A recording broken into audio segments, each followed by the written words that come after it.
What's going on, everyone? Welcome back to the Josh Button podcast. Today, I'm joined by Open Mat Physio. They are keeping people on the mats. Our causes align, and we are also jiu-jitsu. So, Dr. Diana Wang, Dr. Kris Martin, let's get into it. Let's talk jiu-jitsu. Let's talk health and rehab and keeping people active. But first, let me know your belts and how you got into this.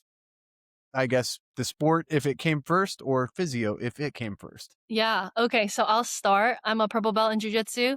I actually graduated physical therapy school before I discovered jiu-jitsu. So I started jiu-jitsu at 28, I believe.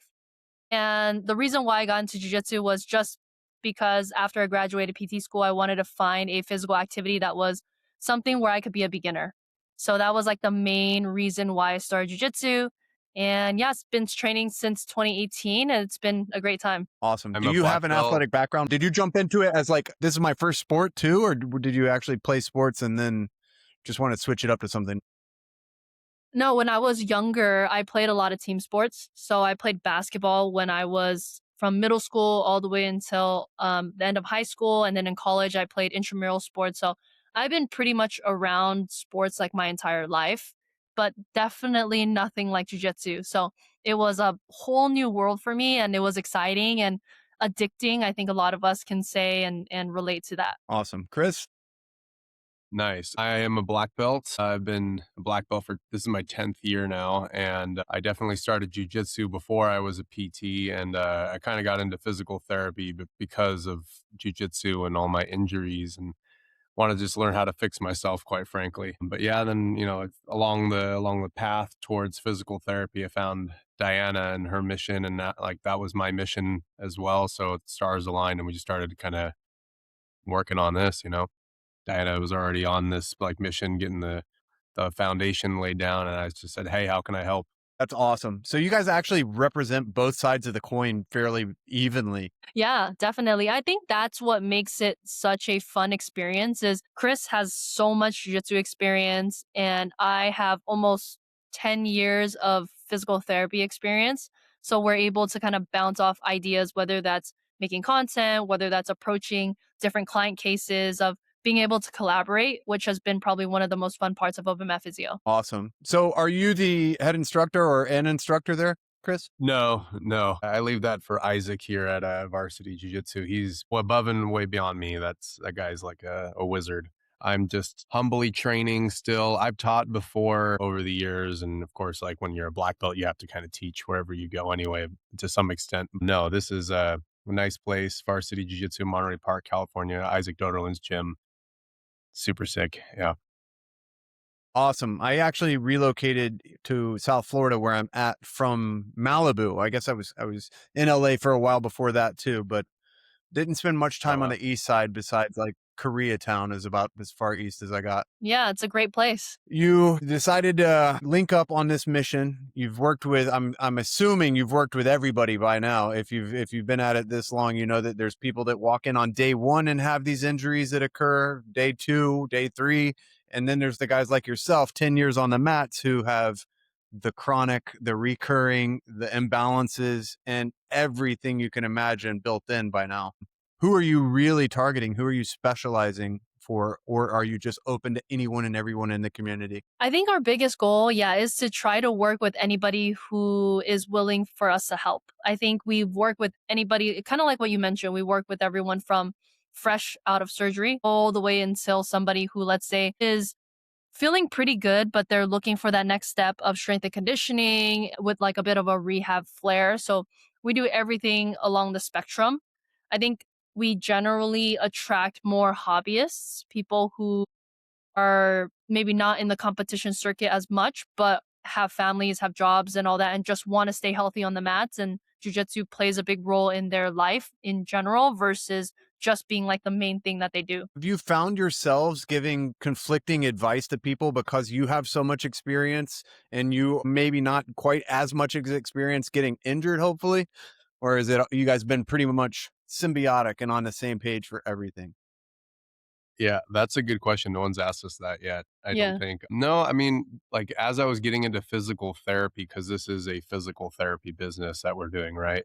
Diana has taught me a lot because I met her before physical therapy school and a bunch of others. And I think learning from Diana and others, I kind of like our ideas have aligned kind of along the way. So hopefully I haven't said anything bad. It's like, my sensei's right here. I got to make sure that I didn't mess anything up along the way. But no, I mean, typically I feel like we're pretty lined up. Well, you're not looking over your shoulder in rolls to see if he's critiquing your techniques on that end of things either, are you? No, no, no. I think Kris is a great instructor.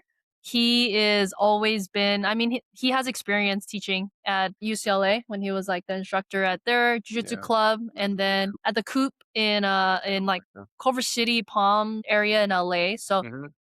if anything, I look to him for advice when it comes to jujitsu. If I'm struggling with something, I'll definitely say, Kris, I had this incident on the mats. Like, what do you think? And he'll kind of talk me through it. But that's why it's really cool. We definitely align heavily when it comes to the philosophy of physical therapy and getting people back on the mats, which makes it a pretty easy transition into when we are working with clients is I don't really have to question that we're saying different things. We might have different interpretations, but at the end of the day, we all come down to the same like umbrella of how we approach rehab and injuries, and everything's very movement based. Yeah. Yeah, I think another way we kind of like can put it another way we can put it in a jujitsu perspective is kind of like our goals are the same way. We just try to like pass the guard, get some out, do whatever you need to do, kind of like your system. But maybe my game and Diana's game, our approach to it is like slightly different. But it's like it doesn't really matter at the end of the day. Like you got to get to mount or get to the back and submit. Like that's the kind of the same goal, and we know what we're doing. Yeah, that's kind of what you'd expect, I guess. So there is one thing where you encounter, I think, after years, these guys that have done jujitsu and like yourself, 10-year black belts or have established themselves.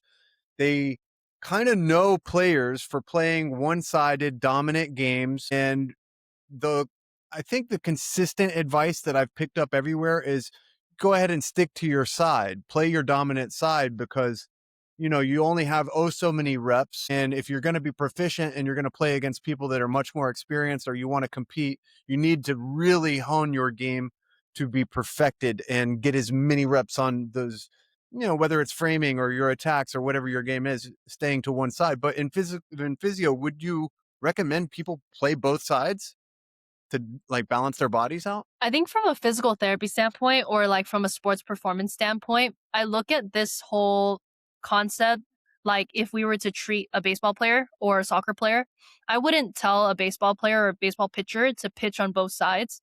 Like their one side is their Mhm. dominant side, and this is just how they perform. I wouldn't tell a soccer player to perfect both sides in terms of the skill development, but I think when it comes to how we can approach it from a strength and conditioning standpoint or from a rehab standpoint, we would train both sides to try to get as much capacity and their skills in the weight room that are kind of similar. But when it comes to on the mats, it's a bit harder to control. And I think if they can specialize in what they can specialize in, just like a pitcher would pitch right handed, if that's just how they pitch, I wouldn't want to change that. But maybe Kris has a different. No, I've kind of got like a similar but separate analogy is like I think with running, for example, there's people say that there's a right way and a wrong way to run, but they're just different ways. People run on their toes a little bit more and say like, "Oh, that's superior running," but then some people say that running with your heel and striking on the heel on the ground is a better way of running. But it's like I'm not going to if I see Usain Bolt, for example, fastest man alive, and I see him and he's like, "Oh, I've got pain," I'm going to be like, "Oh, you know what? You need to permanently change up the way you run because that's how I'm doing." I'm like, "Hey, man, like if I'm wrong and he all of a sudden becomes slow and he's no longer like Usain Bolt, like I've just ruined this athlete and like his career. Who am I to tell him to change that? Now, maybe temporarily to kind of get him out of pain, for example, like, if that's appropriate for him, but I'm not going to like, hey, you need to change up your entire like technique because this is the right way to do it. I'm the physical therapist. I just work on your body. But you're the jujitsu practitioner. You play your game how you need to like win worlds or that competition. Like I'm just trying to get you out of pain, maybe get you a little stronger, but that doesn't mean I have to like change your technique entirely. Right. Did you see that breakdown recently on Usain Bolt's pelvic tilt? No. Who did that? Was it like demonizing the interior pelvic or something like that? Yeah, somebody did a breakdown on it, and then they said, but it's not just Usain Bolt. If you actually look at some of the fastest sprinters in the world, there's a few of them that share this tendency to have the pelvic tilt off, where we would be like, oh, we need to fix this, and your lower back is going to be this or that. But they're the fastest athletes in the world. Are you going to really go and try and change that? And so your analogy fit Yeah. perfectly with something I just saw. Yeah, I remember a colleague of mine in my last job had a picture of an NBA athlete, like, up to the 3-point line was doing shooting. And they were kind of like shooting like this with their knees all. And I was just like, with the knee valgus, right? And people are like, man, like your knee's going to explode if you have knee valgus. I'm like, dude, they're in the NBA. Like, you're like, you can't tell them what to do. You can get them out of knee pain, but like, don't tell them how to shoot. Yeah. With that said, do you see a lot of athletes that come into jiu-jitsu from other sports and then have some kind of things that end up lingering from that other sport or contribute to imbalances and to pain when they're on the mats? For sure. I mean, previous history of injury, and it kind of creeps up in its own certain way on the mats. Like, A common one I see is powerlifters for some reason, like mhm. powerlifters wanting to get into something that's like really, really different. But when they get into jujitsu, it's not bench, squat, deadlift. It's your entire body's moving in all different ways. And so when we work with athletes who have a powerlifting background, we ask them, well, what does your training in the gym look like? And everything's bilateral. Everything's heavy, everything's bilateral. You don't really do accessories. So that's where we start to see issues because jujitsu is so dynamic in how the entire body moves that we start to see when we put them in a split squat position or a single leg position or even anything that allows their spine and core to rotate that is not neutral spine and tensing, they break down. And so you're like, okay, this kind of makes sense how some of your past skill development in powerlifting can work against you when it comes to jiu-jitsu, but at the same time we can use that knowledge and then like approach it in, okay, these are the missing buckets that you need, and then we can kind of like fill those buckets to allow them to get back to jiu-jitsu a little bit more mobile or a little healthier. Yeah, I don't know how many times I've seen it where a guy who's coming to jujitsu with a big upper body physique, and then you put an Americana on them one time, and they're like, no, that's just no range of motion there. They feel like their shoulder is going to explode. How do you deal with that when somebody's literally just upper body tight like that? What do you recommend that they do first and foremost? Well, I think it depends on like what well, okay. I think first we would have to look at what is like the priority of what we need to address. Most of the time, because overhead mobility is something that's quite complex and regaining depending on the person, it could come from anywhere like the upper back or the rib cage or their shoulder blade, like all these different facets that we have to approach it. And which is why in our assessment, we take a look at everything, then we go, all right, what is our priority list? What's going to knock, like kill two birds with one stone in the very beginning. And then we try to like move the needle with the other ones as time goes on, but a big one I definitely notice is with those athletes who are super upper body strong and dense. They go in the gym and a lot of what their cue is pulling their shoulder blades down and back to tighten their upper back. That way they can, achieve the tension to be able to pull as much weight or push as much weight, right? So their shoulder blades are just absolutely like stuck. It's so hard for them to move, and so when we start to like look at that as our biggest culprit, I guess in the beginning, then the goal is just going to be starting to get the upper back and all of the different joints moving a little more efficiently. And if we look at the shoulder blade, then we see, okay, can it upward rotate? Can it downward rotate? Can it protract? Can it retract? If it can't do these things, then of course you're not going to be able to reach overhead or rotate your shoulder. So we just have to slowly like grease that joint, slowly work through those things, and then little by little over time, that joint starts to open up. But again, a lot of resistance because their only pattern that they've known is shoulder blades back and down, back and down, back and down, right? Whereas you need to let your shoulder reach and pull and upwardly rotate and down rotate. You know what I mean? So Do you get the opposite of that a lot too with forward rounded shoulders and people that have winging blades and they've been on their phone or their computer all the time and have bad posture in that way? Yeah, I mean, I think you get a little bit of both, especially like the people that I've found that have done jujitsu for a really long time that I've worked with are just kind of like, they're just like chronically kind of Yeah. here where things Yeah. are like the opposite. It's like you can be like really tightened down here. And so it's like, it looks like just like a box where it's like, okay, we got to crush that box a little bit, kind of get it to move. But then you have the people that are just so loosey goosey here and they're like, it's just kind of almost locked because it's so stretched out and kind of almost need to do like an opposite. Of course, there's like, there's like a spectrum of like, are you really so curved forward? Are you really locked back? What do you need? Where do we need to approach it first? And like Diana said, sometimes we can hit two birds with one stone and give like a big bang for their buck with a certain couple of things and just blows their mind. They're like, wow, I didn't know I was supposed to move like this. She's like, man, yeah, who knew that you needed this? So bluntly, if people are starting jujitsu later in life, do you find we're kind of wrecked in general? I wouldn't say wrecked. I think the better word is we're definitely have more time on you and more stress and a little bit more miles in the tank. So we have to be more mindful about a couple things. Like one, injury history. What does your injury history look like? What does your medical history look like? Those things are going to come to the surface if you don't address them.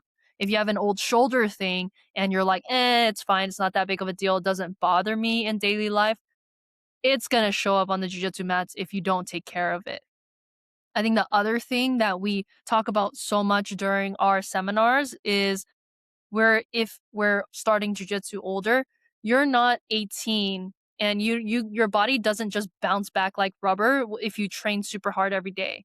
So we have to make sure that volume and intensity is a big part of the conversation. If you want to train for a long time, you have to monitor how much you train on a regular basis. And this isn't to say you can't train hard. It's just you have to be mindful to have days where you can allow your body to recover because you can only train as hard as you can recover.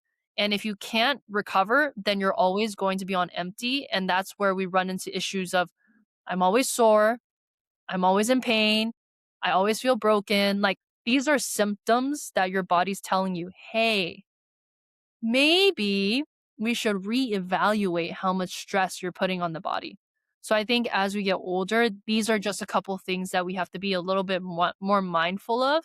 But I wouldn't say wrecked. I think we have a pretty like optimistic philosophy when it comes to aging and athletic ability. It's just more of if you're intentional, then you're going to be able to live out your athletic potential versus being reckless at 40, 45. Like, of course, your body's not going to respond like a 20-year-old, you know? Yeah, and kind of like off of that last little sentence there, and I agree with what Diana said 100% because like I'm in my 30s now. I'm not like quite old yet, but I'm also not like training like I was when I was like 19. I was going 3 times a day, multiple times a week. I was just like, I felt indestructible, but then I could feel that my injuries weren't being addressed. And it's like that, I was doing that at 19. That was fine. But thinking about me doing that now in my Mhm. 30s, I feel like I don't know how I would hold up because my capacity I had just gone out of high school. I played multiple sports. My like tank was huge. I was able to just do a ton of stuff, keep up with people, do whatever I wanted. I was like the tank at the gym because I just was young and like indestructible, but you're not going to be like that forever. And so starting at a older age, you just kind of have to be aware that like, oh, have I actually like done 10 push-ups in the last month or not? Like, I'm going to be in jujitsu where I'm gonna be, like, on my hands and knees, and someone's gonna be shoving me around. When was the last time I wrestled anybody? Was it a family member, like a cousin when I was, like, a teenager? It's like, you're going to feel wrecked, like, you haven't done that thing you thought you were gonna, like, do, and it's just gonna catch up to you, so, like, take a step back, evaluate your situation, play it smart, and then, like, yeah, I mean, we build up from there, and I think anybody can be an athlete, like, obviously, the extreme old athlete right now is LeBron James. Yeah, right. He's at the peak level doing what he's doing and he takes care of his body. Now, does he get injuries? Yeah, sure. you're playing a high level sport, you're going to, but you can do it. It just like, how do you play smart? Now, we don't have $1 million to spend on our body every year, but like you can damn well do something pretty similar. Yeah, I tell people all the time, like that are in my age range, that the recovery is the training just as much as the training. And if you're not taking it seriously, then you're going to feel the effects for sure. With that said, I started this podcast because I saw so many guys that started maybe 30 to 35 to 40 years old and came in strong or were there for a little bit and then just disappeared. And it was such a recurring theme that you can't ignore it. I mean, more people quit than I think stick with it. And there has to be something to it in midlife that is symbiotic among all of those guys. And yes, the recovery or the information wasn't there for them that they needed when they needed it. But it is, I think, one of the biggest problems in jiu-jitsu is keeping people on the mats. So I commend you with what you're doing. And I wonder if we're going to kind of like bring that to the forefront of all jiu-jitsu, that ego can sit at the door and recovery can be the norm and the priority. And if that'll ever happen, we'll see. Do you think there's anything else standing in the way of that? I think you're right. I think the injury piece or being so beat up all the time does deter people from coming back, especially if, let's say, they've taken a substantial amount of time off the mats. It's really hard to get back into it when you've taken time away from it. So I really do feel like we were talking, I don't know if it was ADCC last year, maybe it was with our friends at Bulletproof for BJJ, those guys from Australia. And one of the guys, I think it was JT, was saying how he actually kind of calculated the amount of time that he took off the Oh, mats. yeah, we did talk. I remember that Yeah, now. Yeah. remember that conversation? Yeah. And it was like he calculated the amount of time he took off the mats because of injuries, and he's a black belt. So Mhm. he's been a black belt for a bit. But he said it was cumulatively, I think like 2 almost 3 years off the mats.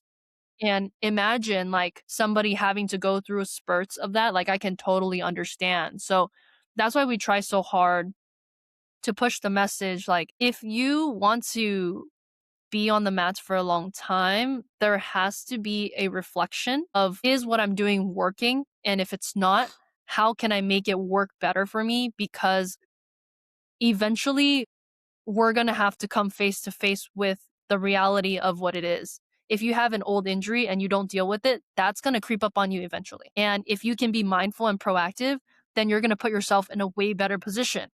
And I think I was talking to somebody the other day, but like, and I think it was a client about how they were asking, like, Kris and I are in our 30s, and people will say, well, you don't have enough life experience to like tell me that when I turn 50 that I'm going to regret not taking care of my body. And I was like, yeah, Really? maybe we're still young. And yeah, they'll say like, oh, you're so young. Wait until you're 40. Wait until you're 50. Then talk to me, right? And then I'll say, you don't have to believe us. You don't have to believe us.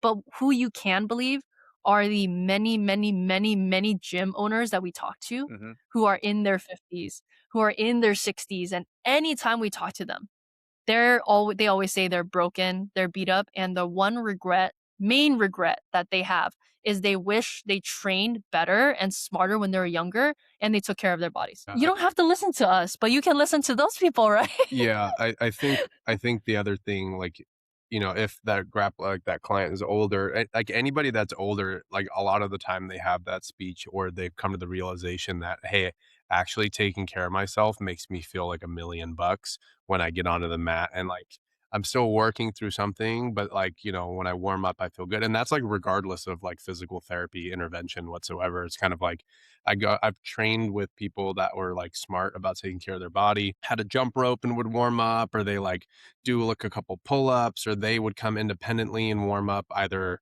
before or kind of they showed up late from work and they'd kind of do their own thing. But the people that would just like jump in cold, sometimes they'd have to sit out and they're like, I got this thing. I just like, I was like, oh, I remember you've been having that. Yeah, I just like, I did that one thing. I just kind of bothered it. And it's like, no, you taking care of it? No, I really should. And it's like, okay, well, how many times are you going to say that till like, whatever the next thing is. But then kind of to Diana's points, like you could talk to gym owners, but you can not like, there's Kyo Terra that just Oh was yeah. on a podcast somewhat recently. You saw that about He's like, "Oh man, I wish I like took care of my body a little more." Like, this like, no disrespect by saying that. I just like impressions, but like no disrespect. He was saying that he really likes to, he really likes to, take care of his body. He should have done it. He would probably have been holding out a lot longer. Everybody in the gym's concerned when like the gym instructor or the world class competitor is broken. Um, it's just it's just a reality of the sport, but taking care of yourself just yields you better results, not only just in competition, but like long term. Yeah, so 2 things to that point. 1, that would be the first note I take down for the first reel is that impression. 2, yeah, most of the black belts that I've been around are old and beat up and wrecked. So it's kind of a tough situation when you expect guys to come in off the street at 30, 35, start this, get to the point where they really love jujitsu, and then realize I was neglecting all of the important stuff that these older guys are wrecked and said that they neglected. With that said, I think like I'm optimistic in the same way you are, in the sense that I know what people are capable of, and I know that if they keep getting this stuff put in front of them, they'll start to take things a little more seriously. The foam roller, the recovery sessions, the days off, their sleep, things like that. But what are you telling people fundamentally across the board, whether they're young, whether they're old, whether they're new, whether they've been in it forever, are the non-negotiables? What is a real recovery program and a real maintenance, besides just obviously warming their body up when they come into the gym before they get into rolls? Yeah, I think what you mentioned is very important in that people realize a little bit later that this is really like it has to be like a non-negotiable when they do train jujitsu. But one of the problems with social media, I feel, is that it overcomplicates what it has to be. So you don't have to have like a 45-minute foam rolling routine or like 45-minute stretch routine to get the benefits of what recovery is. I think if we were to break it down to the most basic things that I think everybody, at least everybody, can take action on, like literally today, the first thing is one of Chris's favorite things to talk about, which is maximizing your quality of sleep. And the reason why we say quality instead of quantity is when we teach seminars, a lot of people say, well, what if I'm like a new parent or what if I have a very stressful job? And they just don't get that 8 to 9 hours that is said in the research to be ideal. I think the least you can do is try to maximize your quality of sleep. And there's very tangible things you can do with that. Like one, making sure that you have a good sleep environment that is conducive to that. And then two is trying not to use your phone or digest anything that is like that kind of like is like that short form burst dopamine driven content before you go to bed. I think that definitely can disrupt it. But I'll let Kris talk about sleep a little bit more. Yeah, I mean, with sleep, 7 to 9 hours, 8 to 9 is nice just because you get people a little bit more towards that. Dark environment, cold environment, trying to like really, I tell people to set an alarm for bed. I mean, you set an alarm for when you wake up, but like no one's setting alarm for like, hey, remember, can you bleep this out, dumbass? You gotta like go to bed, like stop, Don't bleep it out. get off, get off your phone, like get off your phone. Like try to, if your room's hot, open the windows, start a fan if you can kind of afford it, or AC, whatever the case is. Start winding down because like if you're, watching what's popular right now, what's that Love medical? Island. If you're watching a World War II documentary right before bed and you're like, man, that was crazy. And you're like, all right, well, time to brush my teeth and go to sleep. And you're just like, still, even maybe you don't like think about it. You're still like body's heightened up, or like you saw some like emotional content, or your ex texted you in the middle of the night. You're just like, get off your phone. You know what I mean? Try to stay away from a lot of that stuff and cool down before you go to sleep. Don't drink coffee, ideally. I know it's like cultural stuff. People love to do that. A little, it doesn't affect me. I can fall right asleep, but the caffeine chemical is in your body, disrupting like processes in there. So technically, the quality isn't as good, but there's a lot to be said about sleep. It's just like the basics work. Get your sleep, go to bed at a reasonable time. Mhm. Everything your parents told you growing up, it's like, yeah, they told you to do it for a reason. And like, you need to continue doing it because you'll feel better. And I say in our seminars a lot, like everybody knows what it feels like to have a bad night of sleep and run off the whole day and just feel like crap. And you know what it feels like to have a good night of sleep. And you're like, man, why don't I do that more often? And, if you say, oh, it's because of my kids, well, I can't really help out with that. But with the other things that you can control, you should try to get a good night's sleep. And your injury risk, your energy, your power, your pain, everything else like that will be a lot lower when you're on the jujitsu mats. I think the other non-negotiables we talk about too are volume and intensity of training. That's something we talk about so much because people who get into jiu-jitsu, they get so excited. They train so hard all the time. They want to train hard all the time because they're like, oh, my training partners, I'm having a good time. Adrenaline rushes. But a simple framework that somebody can use to manage volume and intensity is just the high-low principle. High one day, low one day, high one day, low one day. Everybody can apply that. So as simple as you can get it, that's going to be the principle that we use. And then the other thing that I think is really important, like we were talking about earlier, is having some sort of resistance training. Getting in the gym 2 times a week, 45 minutes at a time, full body workouts, as simple as you can get it. Train so maybe the last couple reps of your set feels a little hard. You're driving adaptation and building the muscles and the tissues and the tendons and ligaments, all that are going to pay off so much on the mats if you just start a simple routine. You don't have to have any fancy like periodization plan, stuff like that, like fancy specific tools and all that. Just get in the gym 2 times a week, 45 minutes, full body. I think that is probably the most reasonable framework for most people who have very busy lives. So sleep, volume intensity, lifting. That's it. You want to add anything And to that, Kris? yeah, don't eat like a piece of crap.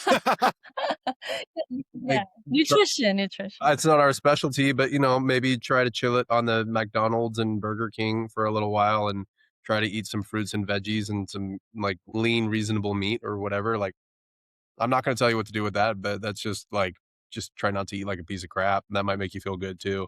Like, only example I'll give, I trained with a guy like a month ago, and it was my first time getting back on the mats after moving and settling a different area and everything like that. And I trained with him and he was putting the intensity on. New black belt coming in, they want to kill any black belt that comes to the gym. They're always like big X on my back. They want to kill me. And I could feel his intensity, his power. And I'm like kind of using my technique. All of a sudden he like really started slowing down. And I was like, okay, I can do this. And I took over and it was like, finally like the bell rung and it was just like lay down. He's exhausted. I was like, hey, good roll. And he was just like, dude, not to take away from you or anything, but I ate like 3 burritos before this. And like, I'm like, I was like, dog, what did you do? Why would you do that? That sounds terrible.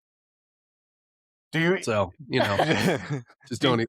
do you eat before training? I mean, maybe a little bit because I'll train at like 7:15 to 7:30, whatever that is. And if I get off of work at like 6:30, if I'm a little hungry, I'll try to eat something like light with a little bit of water. But I know that from stupid stuff in the past that I don't enjoy eating something heavy. It'll especially if like I have to play bottom now that I'm past my 30s. I'm getting acid reflux. That's not fun. So yeah, I try not to eat if anything like a lot, but I might take like a couple bites of something or just very very little or nothing at all really. Yeah, I mean, I commend you for not really wanting to go out of your expertise in your wheelhouse, but let's be honest. Nutrition isn't rocket science. It really isn't. And if you really want to find out what's the best things for you to eat, there's plenty of resources out there. And when you see somebody rolling in and they've just eaten trash, it doesn't really make sense. I actually don't understand the guys that can eat right before training and load up on anything and then go train anyways. It's just never been my thing. Iron. Um,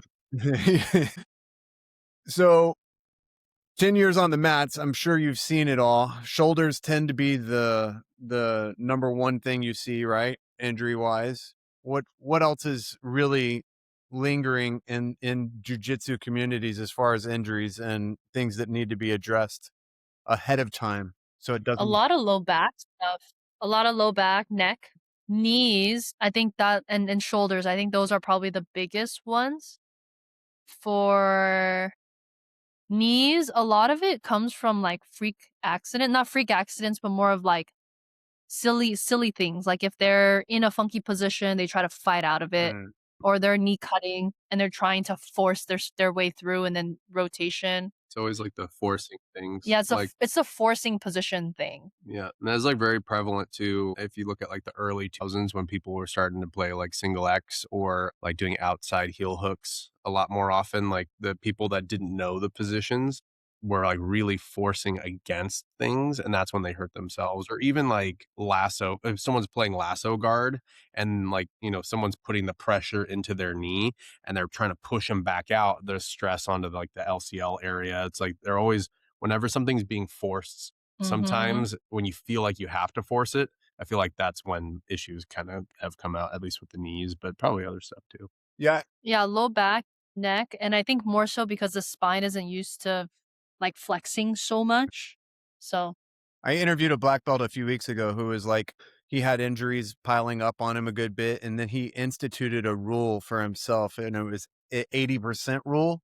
So instead of mm, turning on his athleticism and going crazy or forcing things, he would only go to 80% just and say, I don't deserve to win if I have to go beyond that. So I'll just acquiesce that position or acquiesce whatever the sub and just move it on. And he's like, all my injuries just fell through the floor. I had nothing for a long time after that.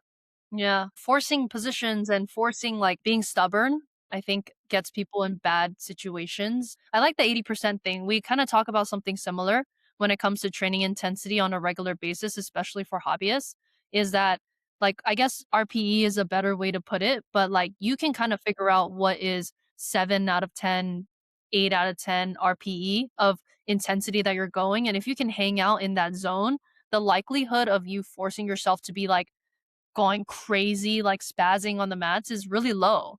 And you can protect yourself from a lot of funky positions if you just say, this is like my max of what I want to train at. And okay, cool. Like I'll give up something, for that. I think kind of to add into all these points too is that like I think the appeal for a lot of jujitsu that they've said on podcasts and some other stuff is like, oh, you can go 100% in jujitsu and like not hurt yourself, which is like true. You kind of can. Like you're passing the guard and you're really going at it. Like you might not hurt yourself at all. And it's like, wow, that was crazy. I can't believe I won 100%. Like you can't do that with a punch. It's like something's gonna kind of hurt. But like that last 100%, when you don't know what 100% feels like, your body might end up feeling it later, Hmm. or something might happen. That's So where you, it's nice to like. oh, that's where you can, Oh, sorry. that's where you can find like something that you weren't aware of as well. No. Totally. Yeah, sure. So you guys have warm-ups on your Instagram. And Yes. yeah, you refer people to your Instagram for everything, or do you have a website that you want the people to visit and like you put anything into the assessment that you kind of offer everyone? Yeah, so Instagram is primarily where we do most of our short form content, but we do have a website, Open Mat Physio. On our website, we have explanations of what it looks like to work one on one with us.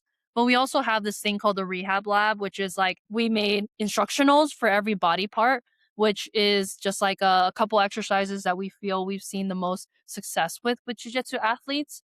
And then we also recently added little I guess more like self-assessments that people can go through, just a couple exercises as well.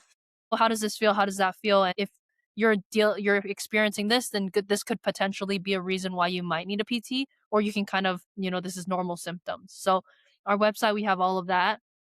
And then we also have a YouTube channel where we're starting to put some content out, long form content where we can talk more about like in depth things. And yeah, those are the three main ways to kind of like find us and content wise as well as contact us.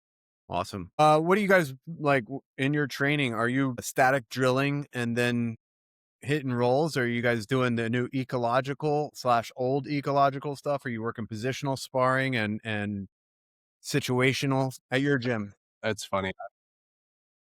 I feel maybe biased. I don't know. I don't feel like training has changed at all. Like I think more schools are doing some things, but I feel when they said eco jujitsu, I was like, "What's that?" And they're like, "Oh, you're just kind of like training and working through things and doing stuff." Like I've been doing that the whole time. I don't know what's different. I do positional sparring. I like doing static, like just drilling certain things because sometimes that is like I need that to like work through my brain to kind of feel my body do a certain thing. I'm like, "Oh, yeah, that's how I do it." It's like I do everything. I don't know, and then the gyms I go to, like, they all kind of run a little different, but I mean, I like positional sparring. I like learning drilling, then positional sparring, then a little bit of rolling afterward. Yeah, I think it's a mixture. It's a mixture of different things depending on what the level of people are. But yeah, I've heard the discussions on both sides and all that. I think if it really comes down to what would be the best for people, I think ultimately it's just gonna be a blend of all these things and whatever works for the person in front of them. But I do enjoy like the more constraints led stuff just because since I'm a purple belt, like I'm still learning so much and it's fun to be able to get into weird situations where I have to solve my way out of it. So I think that's what I really enjoy about that. Gi or no gi? Both. I like both. I'm biased in the gi, but I've been starting to train more no gi. So maybe I'll switch over. I don't know. Yeah.